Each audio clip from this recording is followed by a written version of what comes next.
Welcome back to Tell Me More Stories Told, this podcast. You ready to go on a little adventure with me today? Always up for an adventure, yeah. Where are we headed? Well, I thought we could explore something that's, well, it's pretty familiar to all of us, but maybe we take it for granted sometimes. Okay, I'm intrigued. Lay it on me. Television. Oh, interesting choice. Yeah, TV, huh? From those old fuzzy pictures to those, well, you know, the massive screens we have today, it's changed a lot, hasn't it? Yeah, it has. But have you ever thought about how it all started? I mean, we think of TV as this, well, modern thing, but it actually began way back in the 1800s. 1800s, Yeah. really? Wow, that's way before my time, haha. Mine too. But yeah, it all began with this thing called the Nipkow disc. It was invented in 1884. Nipkow disc, huh? So what was that all about? Well, imagine a spinning disc, all right? And it has this like spiral pattern of holes on it. As the disc spins, each hole scans a line of an image. Oh, I see, sort of breaking the image down line by line. Exactly. And that generates an electrical signal. It was really basic, but it was the foundation for mechanical television. So those early TV images, they must have been pretty rough, right? Oh, yeah. The resolution was incredibly low. Like, imagine images with only 30 lines. Think about trying to watch, I don't know, your favorite movie like that. 30 lines. Haha, yeah, that's crazy low. I mean, today we're talking, what, 1080 lines, 4K, even 8K resolution? Exactly. It's come a long way. Yeah. But, back then, it was a huge deal. Just seeing a moving image transmitted like that was revolutionary. Right, right. It's all about those baby steps. They pave the way for the TV we know and love and sometimes get frustrated with. Uh-huh. Yeah, exactly. But hey, we're talking about pushing boundaries, right? Well, in 1926, John Logie Baird did something pretty amazing. Baird. Okay, fill me in. He gave the world's first true public television demonstration, transmitted a live image of a moving face using radio waves. Whoa. So that was a real turning point, a real look what we can do moment. Exactly. It captured the public's imagination. People started to think, hey, maybe this TV thing has a future. Yeah. And then a couple of years later, Baird, well, he did something else pretty wild. He managed to transmit a television signal across the Atlantic Ocean. Yeah, in 1928, Hmm. it was a transatlantic TV signal. It was amazing. Can you imagine? Back then, even transatlantic phone calls were a big deal. Right. And he's sending, what, live images across the sea? That's some serious vision right there. Absolutely. But, even with all these advances, mechanical television had, it had limitations. Limitations? Like what? Well, the images were small, the resolution, well, we talked about that, and the technology itself was just clunky, Okay, so mechanical TV had hit a bit of a wall. pretty much. And this is where things take a turn. The limitations of those mechanical systems they open the door for something new, electronic television. Electronic television. Okay, so we're talking about a whole new approach. Exactly. And this is where two brilliant minds enter the picture. Philo Farnsworth and Vladimir Zworykin. They were both working on something called electronic camera tubes. Camera tubes, these are the forerunners of the modern cameras we use in TV today. Yeah, you could say that. And their inventions, well, they completely changed how television worked. It was a revolution. So they were rivals, huh? Two brilliant minds racing toward the same goal. Yeah, and their rivalry led to a pretty famous patent battle. Farnsworth versus RCA, the company that was backing Zworykin. Oh, wow. So it was a real David versus Goliath situation? It was. And in the end, well, David won. RCA, even with all their money and power, they had to pay Farnsworth royalties to use his patents. Wow. A real underdog story in the world of tech. It is. But with electronic television, well, it was just the beginning. The next big challenge was color, bringing color to that black and white world. Color TV? Oh, yeah, that wasn't a simple thing to do, was it? No, not at all. I mean, think about it. You've got millions of black and white TVs out there already. People loved them. Right. And there were a lot of technical challenges, too. Bandwidth was a big one. You needed to transmit all that color information somehow without overloading the system. Oh, right, right. You couldn't just, add more signal, had to work with what you had. So how did they solve that? Well, they came up with a really clever solution. Yeah. The NTSC standard. It was a brilliant piece of engineering.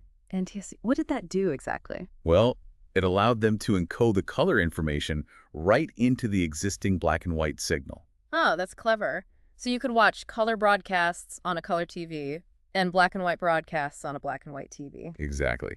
It was a way to transition to color without making all those old TVs obsolete. Wow, that's really thinking ahead. It was. And this Well, this is where I think we should take a little break, catch our breath, We've covered a lot of ground already. Haha, yeah, we have, but there's still so much more to the story of TV. Oh, yeah, tons. But hey, why don't you hit that subscribe button so you don't miss the rest of this deep dive? We'll be right back after a short break. Definitely hit that subscribe button. It's going to get even more interesting. And, it wasn't just the picture that changed with color TV. The sound got better, too. Yeah. And closed captioning came along, making TV more accessible. You're right. You're right. It was a total transformation. But even color wasn't the end of the story. I mean, remember the internet, Yeah. always shaking things up. And TV, well, TV wasn't going to be left behind. Yeah, the internet changed everything. How we watched, when we watched. I mean, remember those days of circling shows in the TV guide, making sure you were home to catch your favorites? Yeah, those were the days, weren't they? I remember setting the VCR to record things if I couldn't be there. Me too. But then along came streaming.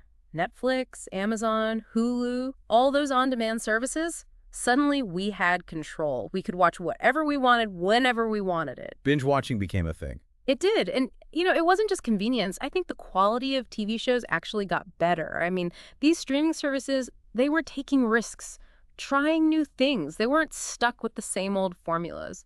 Yeah, and they were making shows for everyone, every taste, every interest, documentaries, comedies, sci-fi, you name it. It really was a golden age for TV, wasn't it? I think so. And, this whole streaming revolution led to something else.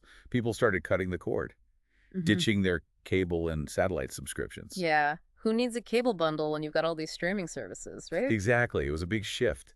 And the TV industry, well, they had to adapt. They couldn't ignore what was happening. And they didn't. I Right. mean, look at all the networks that have their own streaming services now. It's amazing how quickly it all happened, isn't it? It is. And the lines are blurring now, between traditional TV and online content. It's all kind of blending together. Yeah, you're right. But speaking of things changing, let's talk about those things we actually watch TV on, the sets themselves. Remember those old bulky CRT TVs? Oh, yeah, the ones that weighed a ton and took up half the living room. Exactly. They were practically furniture, weren't they? They were. And you had to be careful not to burn the image into the screen if you left it on the same channel too long. Oh, yeah, I remember that. But, the picture quality on those things, it was pretty good for the time. It was. And it's kind of nostalgic now, isn't it? Thinking back to those days. But I'm glad we moved on. Flat screens, LCDs, plasmas, they were a huge leap forward. They were. Suddenly, TVs were light and thin. You could mount them on the wall. It freed up so much space. Then the picture got even better. Sharper, brighter, wider viewing angles, too. Right. No more fighting for the best spot on the couch. Exactly. And then LED backlighting came along. Even better energy efficiency and the contrast ratios. Wow. And then OLED. Man, those OLED displays, they were a game changer. The black levels, the colors, just incredible. The blacks were truly black, not like those grayish blacks on LCDs. Right. It's crazy how far we've come, isn't it? From those clunky CRTs to these super thin, high-definition marvels. It is. And it makes you wonder what's next, doesn't it? What's the next big leap in TV tech? It does. But, even with all this amazing tech, at the end of the day, TV is about storytelling. You got it. Connecting with people, making them laugh, making them think. It's powerful stuff. It really is. It's amazing how TV has, become part of our lives. From those big news events that kind of shape how we see the world to the shows that everyone's talking about, TV has always been there. It has, hasn't it? I mean, think about it. TV can connect us to things happening all over the world. It can take us to different places, different times. It can even start conversations about, important stuff that we need to be talking about. Yeah, and as technology keeps changing, I think TV's role is going to keep evolving too. But before we get too far ahead of ourselves, maybe we should talk about, the business of television, how it all works behind the scenes. Yeah, that's a whole other world, isn't it? The television industry. It's this mix of creativity and distribution and, of course, money. Lots of money. Money, right. So how did these TV shows actually get made? Who's paying for the actors, the cameras, all of that? Well, in the early days, it was pretty simple. Most shows were made by, a handful of big networks, and they made their money from advertising. Those commercials. The things we all love to skip. Exactly. But those commercials, they were what kept the lights on. Advertisers, they wanted to reach all those people watching TV. They were the lifeblood of the industry, really. It was a win-win. Networks got funding, and advertisers got their message out to a huge audience. Right. But as TV changed, so did how it was funded. When cable and satellite came along, they brought a new way to make money: subscription fees. So you have more channels, more specialized programming, but you had to pay a monthly fee to watch it. Exactly. More choice, but at a cost. And it worked, didn't it? Cable and satellite, they were huge for a long time. They were, for decades. That was how most people watched TV. But then, well, you know what happened.